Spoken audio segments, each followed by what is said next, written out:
Hey y'all, welcome to the Clock Tower. I'm Colton here with Brandon. Springfest is coming up with events on the horizon. It's time to talk about what decks will be played in Springfest and how those decks interact with each other. Basically, we're doing the matchup show today, Brandon. We are. But before we dive into the matchups, we have some updates coming in for Weiss Week. These updates include things like a deck building workshop on the 22nd of February. We're going to put a link into the Weiss page just as a reminder so people can check it out. We also note that there's going to be what's called gunslinger matches or matches versus the staff. There's also going to be a deck drafting challenge. So throughout the week, the community will be able to come together and vote on cards at each level. And it's likely, from what we can see, probably going to be a build for Fate Grand Order. So once this deck comes together in whatever form it does, the staff will be trying to play this deck on the 27th, and we have a chance to face off against them and potentially even win the deck that we as a community have created. It does feel a little bit like Frankenstein's monster. So looking forward to that. There's also going to be a 32-man tournament. It's going to be on the 28th. So with that, we don't necessarily have information about some of the things going forward, such as Springfest, the survey, or the announcements of other titles into Weiss. However, this is the information we have so far. I look forward to new information as it comes out. Other than that, we actually wanted to look at something else today. As we're looking forward to Springfest in whatever kind of form it comes in, we really wanted to take a deeper dive into general community believes to be some of the top 5 decks and kind of look at some of those matchups against each other, since those are going to be matchups that we're going to see in Springfest to some degree. Yeah, and the top 5 are pretty much agreed upon by everybody, I would say, at this point, with, some exceptions, I'm sure. But between Pittsburgh's tier list from a week or so ago and the Wild Wild Weiss survey, this seems to be a pretty clearly delineated top 5 in most people's reckoning. And even beyond that, we hope this is also going to be helpful for whatever deck you decide to bring as well, because we're going to be highlighting some of the key pieces in these sets. So these are going to be key pieces you'll have to deal with when you face them. This doesn't include all of the tech options available to the sets. One of the things we really wanted to focus on was the current builds as they are. So what we're going to do today is we're going to look at each of these top 5 decks. We're going to see what their key cards are, their key interactions, and then we're going to see how those decks play into each other, kind of preview what those matchups might look like in competitive play. So let's get right to it. Obviously, first, Boogie Spirit herself, Kurumi, coming into English Unrestricted in March. If you've followed us at all, you know that we think this is going to really change the meta for good. Brandon, what are some of the key pieces in the upcoming Data Live set that players should be concerned about? So looking at some of these key pieces, starting right off with the finisher, Kurumi 3-2. On combo, it has Stock Swap, it has Shuffle Back 3, and Burn 3. Obviously, it choose one of 3. Having all of those potentials right there and the versatility of the deck with those options, really strong, along with an Icy Tail, especially against compressed decks, remove climaxes, deal damage that way. Memory Kick, both of those heal on play, very strong endgame right there, along with the back row assist that you can use essentially as a +1k +1 soul climax in the back row. Combo is with a standby trigger, so standby doesn't grant soul. You can use the back row to then get that soul in to be able to swing for the necessary amount of damage that you need to close out a game. In the mid game, you have this 2-2 that allows you to be able to check the top 2 cards of your deck, essentially put the climaxes where you want them, if there's in there, allowing you to be able to cancel, allowing you to be able to trigger depending on what you're trying to do, both offensively and defensively. Back row assist, you have the 1-0 that allows you to damage scry, sending the non-climax cards to the bottom of your deck, so that way you can, combined with the free fresh, control the deck state as to what you need it to be. As you look at other removal attack, we have the My Little Shido, which has level down, as well as other various effects that you can use throughout the game to get cards that you need into hand. You also have Shido Itsuka, which allows you to bounce characters to memory and back, removing cross-turn effects. So both can be really powerful to change up your opponent's board state to be able to claim the advantage. All of them very strong pieces and difficult to deal with for a lot of decks, which is why this seems to be the top deck. It feels like Daedalus beats you 3 different ways. One is that very powerful top end, decompresses, burns for 3, everything heals. The memory kick on the Icy Tail, comboless Icy Tail, all of that's really powerful. Secondly is the mid game, which is mostly standby based. It's really hard to remove those 2/2 Tokas from the field, and whenever those Tokas get reverses, you're able to top check, make sure you're not eating damage. And then finally is all that removal tech with the My Little Shido event and the Shido character. Either leveling down or bouncing kills so many combos. Anything that's left on your stage that has a lingering effect until the end of your opponent's next turn probably goes away when it gets blinked. And obviously leveling down things like standby targets and level 3s off field that don't have some kind of encore ability. That's tough. Next up we have Konosuba. If you have been around here for a minute, you will know that I have spent way too much time working with this set. The primary endgame is going to be that Union Megamine finisher. It's a pay 3, rest both the level 3 Megamine and level 3 Union to clock kick the characters directly across from them, half Fumio, and then burn 3 twice. It consistently sticks 5 damage, can stick 8, but usually sticks 5, and then usually leaves a third lane that can also attack. The Union is an early play healer. The Megamine is a stock healer. There are some other important level 3 pieces. There's the Aqua Fumio that pulls 2 climaxes from an opponent's waiting room and shuffles everything else back into deck. Usually that gets paired with the Megamine that burns 5. I don't know if we're going to see as much of that going forward, but it still exists. There's also another build that features Darkness. There's a merge combo into level 3, as well as a hexproof level 3 Darkness. Probably not going to see a whole lot of meta play, but is still worth noting. At level 1, we're mostly going to see the Megamine Obero combo. On attack, pay 1 Twin Drive, and then it bounces back into hand when frontal attacked on next turn. And then, of course, there's the Foreclosure event. It's a 2/3 stock swap event that can be plussed off of a lot of the zeros, as well as some other level 1 combos in the set. Another piece that's worth mentioning as well is this 2/1 back row Aqua that allows you to be able to bottom deck your opponent's characters on reverse. That's going to be really interesting to see in some matchups as well. A lot of different tools, a lot of tech that allows you to be able to control your opponent's deck state. And that's one of the big key features of the set for Konosuba. Yeah, it's able to decompress to a certain extent, especially with the combo. Not all of those decompression pieces play well together, which is why most people are going to more or less choose one or the other. And there's also the old Megamine top end as well. It's a pay 1 clock kick burn 4, which pairs more nicely with the Aqua Fumio.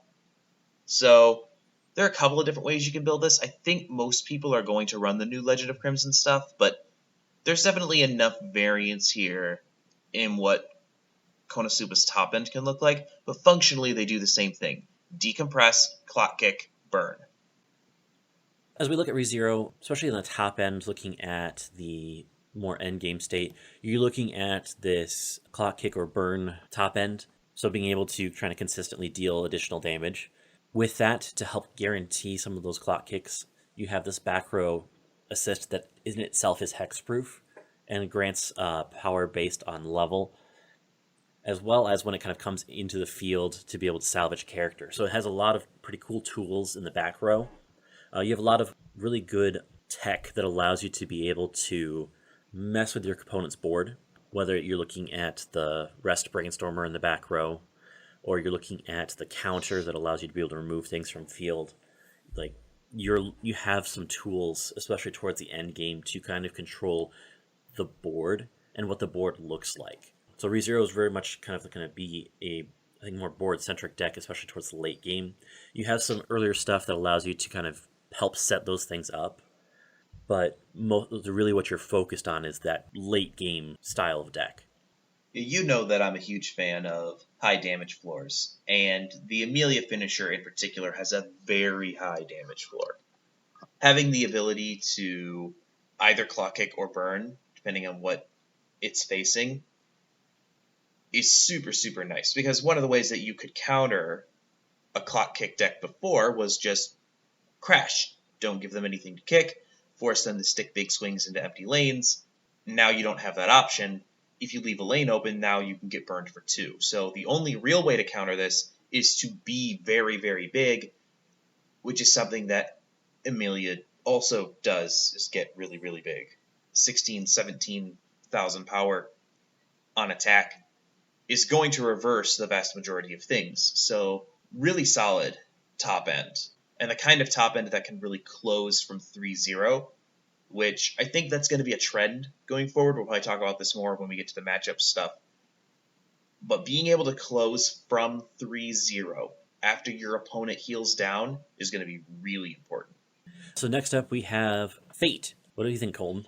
With Heaven's Feel 2 coming up, Fate is going to look very different after this spring, potentially. It at least has that potential. As it is right now, though, we're still running the 8-bar. The Rider finisher takes away power. It's a hard finisher to deal with. There are also some nice off finishers at level 3 as well. The rest of the deck, however, is pretty much all green. A lot of it is still that the 1-1 Lancer stock swap comes into play, because that requires green characters on field. That's a really important card. The level 1 game itself is a level 1 Sakura that searches on reverse. There's also a level 1 bomb that has Climax Pitch on it that's really nice. The Reen Archer 2-1 free refresh, basically a free refresh plus a draw on a stick. A lot of really good cards here. Really solid defensive top end. A level 1 game that has consistently been able to win board, win advantage. And then some really nice tech pieces. The Shiro Clock Encore in the back row that helps you get to level 1 first, guarantee your reverses more or less. There's the blue 1-0 Rider that forces both you and your opponent to refresh.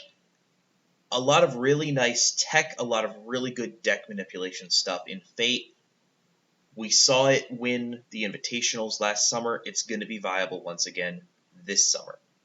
And then finally, the last deck in the top 5, that time I got reincarnated as a slime. Brandon, you're our resident slime expert. What makes this deck tick? Well, one of the big things that has this draw to the deck is it has a really good level 0 lineup. You're able to do a lot of different things with some of these different tools, whether it's the Mask Bonder, whether it's the Rimuru Tempest that allows you to be able to hand fix and whatnot. You have some pretty great tools to help propel you forward into level 1, which has the combo that goes to memory, being able to then focus on memory compression at level 1 between Shizu and then Ramorous at level 1, along with the ability to then back row stock charge, all happening right there. So you're already kicked off to the bat to start doing this, and you kind of take that moving forward. You take that into level 2, where you have the early play Shizus based off the memory condition. So almost a guaranteed, once those are in memory, it's a guaranteed memory condition every turn. So you can constantly play these early plays that heal. You can have the backups and the back row assists to get power, so you have a decent sized field. And you kind of take that kind of idea forward. You try to maintain board, healing, compressing to try to win the game out. It's kind of that game that you stall your way to victory. So those are essentially the top 5 decks. Again, there are other decks that, will be played and are significant. The Love Lives, the Bang Dreams, those exist. But these are the 5 that are generally considered to be the top of the meta right now. The decks that will probably make up most of Top Cut and a lot of Swiss. So now let's see how each of these decks play into each other. Obviously, the big one is Data Live. Brandon, let's start by talking about how Data Live plays against these other 4 decks. How will Data Live defend itself against all challengers when we get into Springfest? And we'll start by talking about its matchup with ReZero. So as we look at the matchup between Data Live and ReZero, Data Live definitely has the advantage, especially early game, especially with standby, being able to get in these big standby targets really early on. ReZero is going to struggle with that a little bit. However, especially with Frozen Bonds coming out, that power dynamic begins to switch a little bit as we begin to get later in the stages for ReZero. ReZero has a very nice assist that really helps out with that. So As that power switch begins to happen there, the ReZero player has kind of this almost like momentum building opportunity. As we get towards the end game of ReZero, you're looking at this finisher that's probably going to be the one they're going to run. They'll be able to clock kick characters or into empty lanes burn. So one of the things you're going to have to watch out for is the power dynamic of that. It's clock kick on reverse, and they can get up to about 16, 17k. So being able to try to counter that with their 16 or 17k front row, you need to be prepared for. So you're looking at probably double back row assists to be able to deny that clock kick power. So Data Live, essentially, as you're playing Data Live, you're going to need to be able to focus on board, because you're not necessarily going to be guaranteed board. But that's kind of how it looks like when it matches up against ReZero. As it looks at the matchup of Konosuba, we see a little bit different tactics here. Because realistically, Konosuba has a little bit of struggle here. This is honestly pretty much a nightmare matchup for Konosuba. Konosuba's level 1 combo is very, very susceptible to blink and removal. So playing into either the level 0 Shido character or the level 1 Shido event means that any advantage gained off the Oboro immediately goes away. Konosuba has a really hard time getting cards into hand in this matchup. That's the big one. But then even as the game continues, the early play struggles to get over the Tokas if the Tokas have any backup. So it's really hard for Konosuba to maintain board, which means it's bleeding hand just to try to keep a field.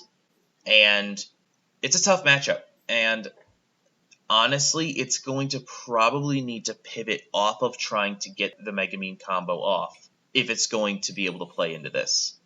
There are also tech pieces Konosuba can add in to try to mitigate some of this damage as well. Some of the things, looking at this 3-2 Darkness that has hexproof to itself, it gets big, so it has an opportunity to try to win at least one lane. There are decks in the Konosuba set that can play into Data Live much better. We previewed one on the channel, link in the description. But even then, if you're playing into Data Live with the Konosuba list that most people are going to be running, some kind of salvage, you're going to have a really hard time.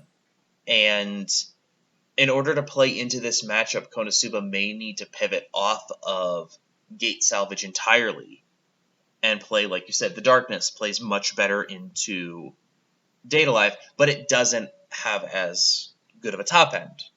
There's going to be some give and take here. You may have to play a Konosuba deck that is less good in a vacuum just so you can play into Data Live. As we look a little bit more generally at Konosuba, the idea that Konosuba attempts to control compression to be able to kind of close out its games that way. Data Live does have the free fresh counter, so it can try to negate some of that potential control. Data Live has a lot of tools to be able to answer a lot of what Konosuba deals. I would go so far as to say Data Live is a hard counter to Konosuba. It's a pretty heavily skewed matchup in Data Live's favor. Speaking of skewed in Data Live's favor, let's look at Fate. Also, not wrong. So now we've reached the point where it's like, okay, Konosuba and Fate are considered to be the two best competitors to play Data Live. However, neither of them play into Data Live particularly well.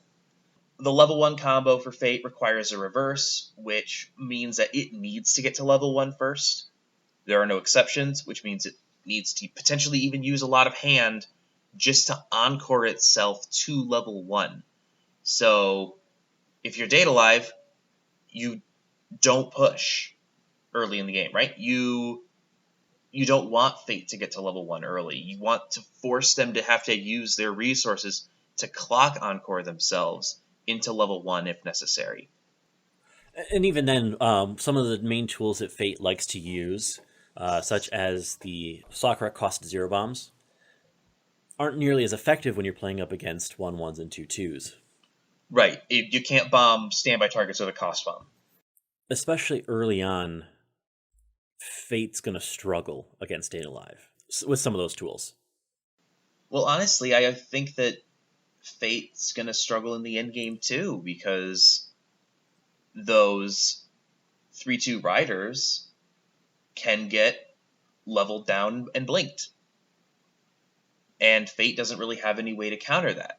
Fate doesn't have much hexproof other than the Saber to Kitsubo, and unless someone wants to tech that in for the Data Live matchup, your combo, any combo that depends on leaving some kind of lingering effect on your field, just doesn't work against Data Live unless you have the hexproof to keep your things safe. And Fate, as it currently runs, does not. It still has a lot of great stuff. Obviously, the stock swap helps you in this matchup. You can hit damage against Data Live, but Fate doesn't really swing big. It doesn't have a burn top end or an additional damage top end. It has a defensive top end. So, again, this looks like another one of those matchups that Data Live has a really strong advantage in. Some things to try to fight back that a little bit. Fate's really good at controlling its own deck state. In a sense, you can try to maximize your compression to the best of your ability, as well as trying to work on your opponent's compression with things like the 1-0 Rider, where you're able to kind of refresh your opponent's deck as well, to be able to make it so they're in a little less compressed state. Yeah, and with both of those as well, refreshing yourself right before you attack means that you are not subject to level down. Yes. So using the free refresh on your Rider turn to make sure that you can't get your Riders leveled down is also probably the best way to counter Data Live's removal stuff against your level 3 board. But of course, that requires having certain cards in hand. It requires using more resources. And you also have to send your entire waiting room back into your deck, which decompresses you for the swing back. So that's probably your best bet if you're Fate, because that also prevents Data Live from sending cards from your waiting room back into your deck. But if you can't get your refresh off, then you're in trouble. And that also doesn't account for the Shido Blink on the level 0 character. That only deals with the Shido event. Yeah.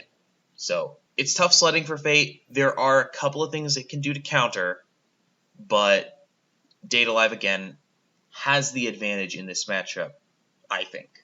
As we look at the Slime and Data Live matchup, Slime is on this list for a couple of reasons. One is memory compression, and two is Slime 2 will be coming out in English later this year, we assume. Those two things keep Slime relevant. But oh my goodness, is this a bad matchup for Slime? one of the very few things that Slime can do in this matchup is play into memory compression, because Data Live does not have a way to mess with memory. So trying to get to as much into memory as possible for that compression is going to be very helpful. Shizu being a hand on core allows you to try to play into the Milo Shido event a little bit better. However, it's also going to deplete hand. Hand size is something that you value when you're playing Slime, so not needlessly encoring is helpful. So that's why you try to use the back row assist to get big and the counter, so that way you can try to keep as much hand moving forward. However, one of the big things you want to focus on is that memory compression, getting as much in as possible. With Slime, you have access to stock swap really early on, as opposed to Data Live, which only has stock swap access at level 3.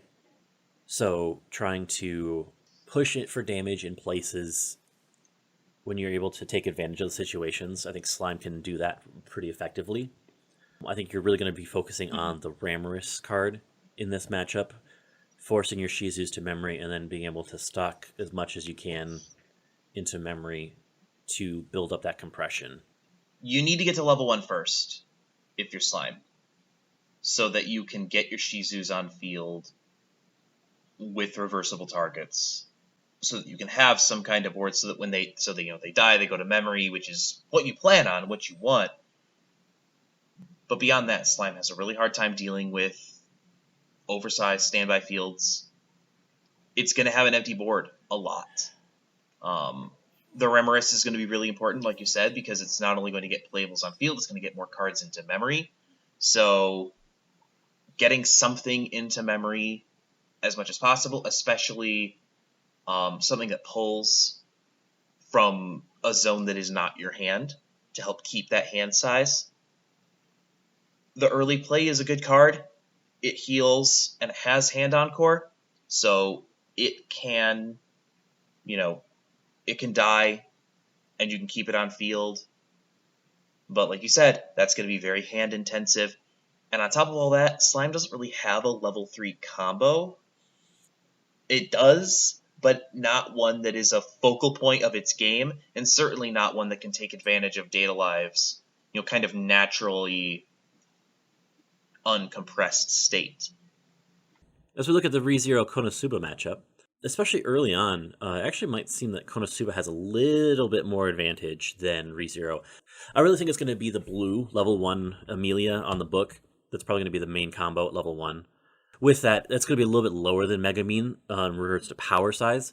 And so having, for base powers. So Megumin actually has a slight advantage there and is probably going to be able to loop its combo that it wants to do. So it actually be able to generate some kind of advantage that way. Yeah, and this is, in a vacuum, this is what Konosuba wants to do. It wants to loop the level 1 combo until it gets to the part of the game where it can get its early plays down. Like, that's the whole point. That's why so many people are running empty gates or, teching in the gate combo at the top just so they can consistently get the level 1 salvage climaxes in the hand so they can keep this combo going. This is a good matchup for Konosuba to be able to do that because, like you said, ReZero does not get that big at level 1. And if you're slamming salvage climaxes, you don't feel bad about siding into stuff that's a little bit bigger. And most importantly, ReZero doesn't have any way to really remove those level 1s from field. So you'll always be getting those 3 cards back into hand. You'll always have playables. This is the kind of matchup that Konosuba can take advantage of because of how it's designed. As we begin to get towards the late game, though, I think the power, once again, as what ReZero does best, it begins to switch over to the advantage towards ReZero. You're able to get that board states, you're able to win board, you're also able to start messing with Konosuba's board a little bit. You're able to start getting rid of some of those key pieces that they might want to have on field, like the Union 3-2. You're able to deal with some of those pieces. Ultimately, Konosuba having clock kick finishers is really solid against something like ReZero, which is, very big at level 3. But yeah, if you're ReZero, you want to get your stuff down early, force Konosuba to have to use resources to keep its Union on field, and honestly, you probably want to get to level 3 first so that you can start clock kicking the stuff that, because usually Konosuba wants to get its Union down first, at level 2 as an early play to heal, and then keep it on field with Hand Encore. If you can clock kick it, suddenly Konosuba loses a key piece of its combo, and it doesn't play with big stock margins. If you're Konosuba, you're probably not slamming your Union early play in this matchup, unless you feel like you have the stock to slam another one later. I think that's going to be really interesting because, especially with ReZero's ability to try to take those pieces out of play, whether through the rest counter or through anti-early play tag counters, I think that there's going to be some really interesting matchups there.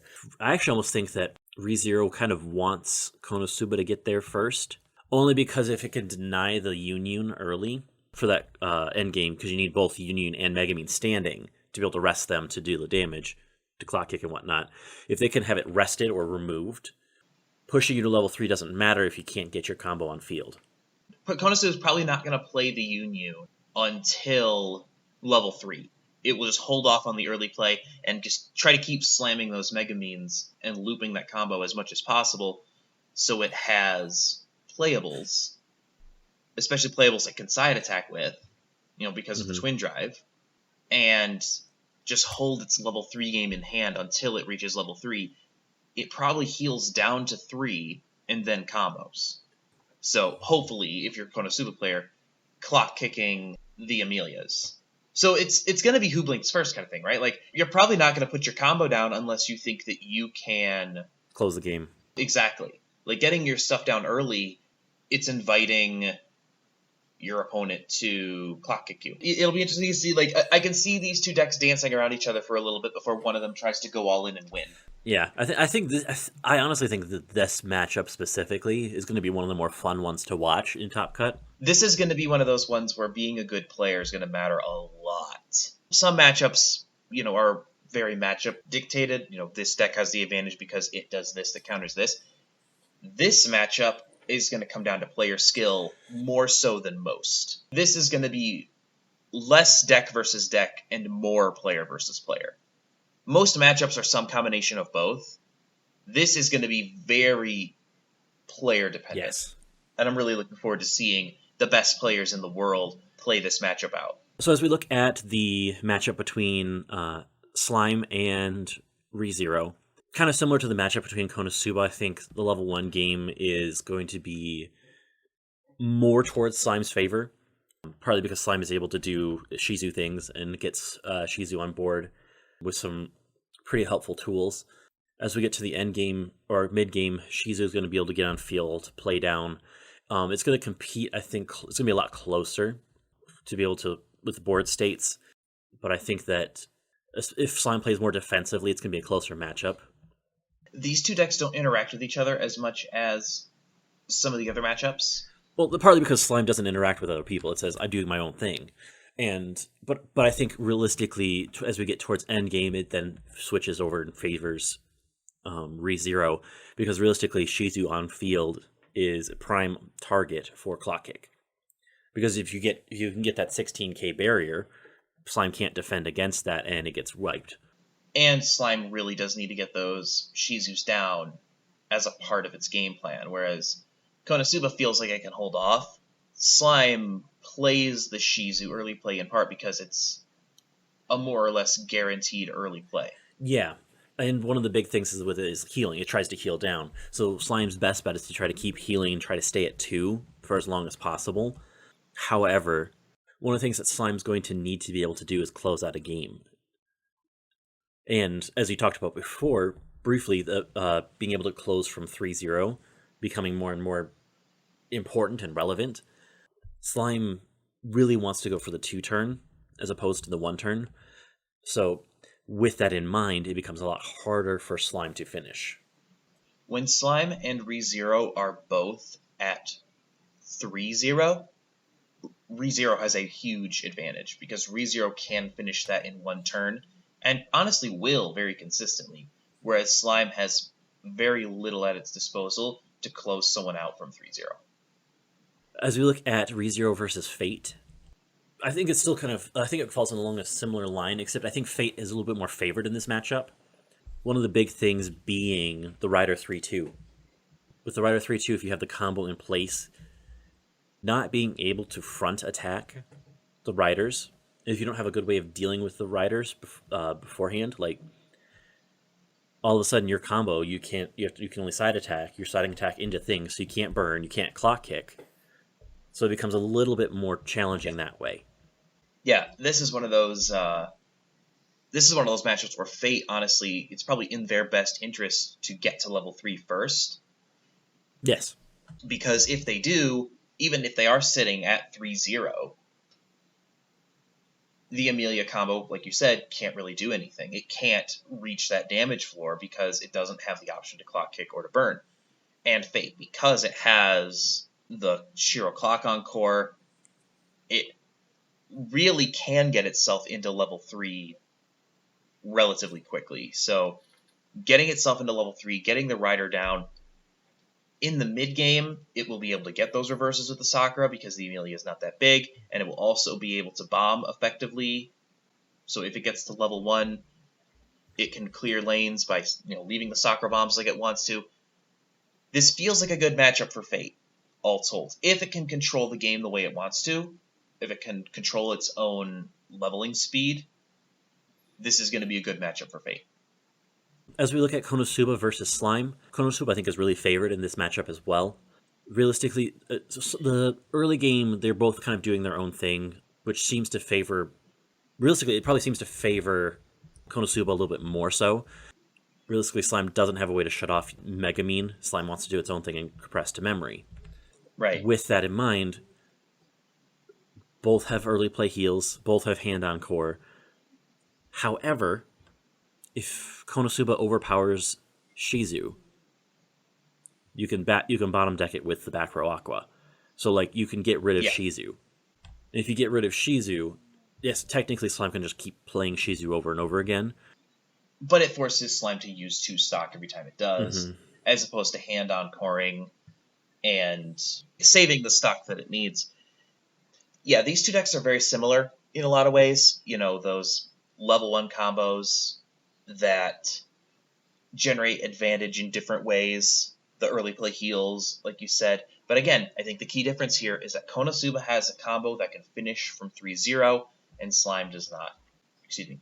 If Slime is losing those Shizus to the early play union, if the union is big enough because of the back row Aqua and because of other assists, this is going to be tough for Slime. This is a tough matchup for Slime to gain advantage in, and it's going to really struggle to close out.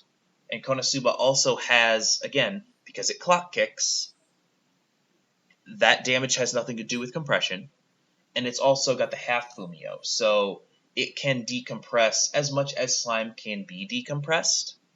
Mm-hmm. So if Slime survives the 2 burn 3s, then it can heal down and Konosuba's in trouble. But if Konosuba can stick its combo, it wins outright. So it's going to come down to, for Slime, compressing as much as possible, getting as many things into memory as it can, so that when the half Fumio into the 2 burn 3s happens, it cancels at least one, if not both of them. Because if it can, Konosuba's out of resources and only has 1 or 2 stock left. So then Slime can heal down and start playing the game that it wants to play. As we look at the Konosuba versus Fate matchup, realistically, even with the changes from the old stuff to the new stuff, I think Fate is a little bit more favored in this matchup, especially early on and then late game too. Early game, you have the Oboro combo, right?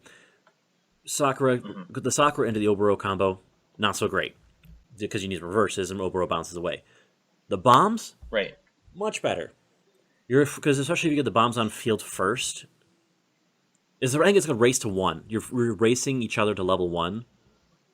Because if you get the bombs on field first, the Oboro has to begin deciding immediately, which feels bad.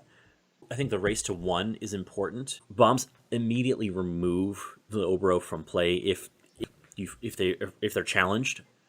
So Konosuba is already on the defensive at level 1. I think that begins to change towards the end game, partly because Konosuba clock kicks, and so that you can remove riders from that end. So you have a little bit more, I think, advantage towards that end for Konosuba. Yeah. But depending on how level 1 game goes, can affect how the rest of the game works. I think Konosuba, especially with Legend of Crimson, has a better or more effective late mid-game, beginning of end game that plays into Fate. However, Fate's not to be trifled with and has some interesting tech pieces that can try to also help remove that too if they get there first. I'm thinking mainly of the Iskandar that's usually teched in. But I think that actually realistically, one of the ways to actually see this kind of matchup in play is from WSI. It's looking at some of the older Konosuba stuff, but a lot of the Fate stuff that we've been looking at here, I think is very relevant in those matchups, and you're able to see those on display. I think this matchup favors Konosuba, and I think it's because, one, if you're Konosuba and you get there first, if you get to level 1 first, you just Oboro combo like you normally would, because the bombs can't hurt you, right? Because you aren't getting reversed by them, so the bombs don't do anything. If Fate gets to level 1 first and plants a bomb for you, if you're at 1-0, the bomb doesn't work because it's a clock bomb. So, and also, if they plant a bomb, fine, then you side attack. You know what I mean? And you still keep that lane presence for a turn, and you get your twin drive as well. So I think that Konosuba has more ways to play around Fate at level 1 than Fate does to play around Konosuba. Because on the flip side of things, if you're Fate and Konosuba gets to level 1 first, you can't bomb them, you can't even reverse them.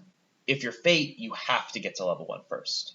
And if Konosuba, doesn't give you clock encore targets, then it's definitely going to be an interesting matchup. Looking forward to that, and especially looking forward to when Heaven's Feel comes out in English and how that changes this matchup. I think it's going to be really interesting. Yeah, that's going to be a whole thing. One matchup left, Slime versus Fate. This feels like a Fate matchup to me, Brandon. Yeah, it definitely favors Fate. Soccer bombs can remove Shizu level 1. That's a problem. So the best response to that is try to Rammers, try to force them into memory before the bombs come onto the field. Again, I think it's also, again, a race to level 1. Who gets there first, I think, is going to help decide some of that matchup. Part of it, I think, is with the race to 1, you need to have Ramorous in that race for Slime, which requires even more stock. Definitely leans into Fate's favor with that. Fate has a lot of tools to be able to access and do things. Slime has some of those tools, but it doesn't have the same amount of tools. It also doesn't... I think Slime's mid-game is stronger, but I think Fate's end-game is stronger. Slime can't deal with the Riders. Slime has no way to deal with the Riders. If Fate gets to level 3 first, again, Slime already can't close from 3-0 effectively, so really tough matchup at the top end for Slime. Slime needs to find a way to get to level 3 first and stick a lot of damage. That's a tough call. Yeah. Obviously, this isn't exhaustive. We're not trying to make this an hours-long video. But as it is, hopefully there's something here that is useful if you're planning on playing one of those top 5 decks, or if you're planning on playing into them with something else. Hopefully this provided some useful information, some useful things to think about. In the meantime, thank you for joining us. We will be back with 5 cards, 5 minutes for Frozen Bonds on Thursday. Brandon will have a deck next Tuesday. Gameplay the following Thursday over on Weiss Fight, and then in 2 weeks another Clock Talk. Until then, thank you for joining us and have a good one. We'll see you then.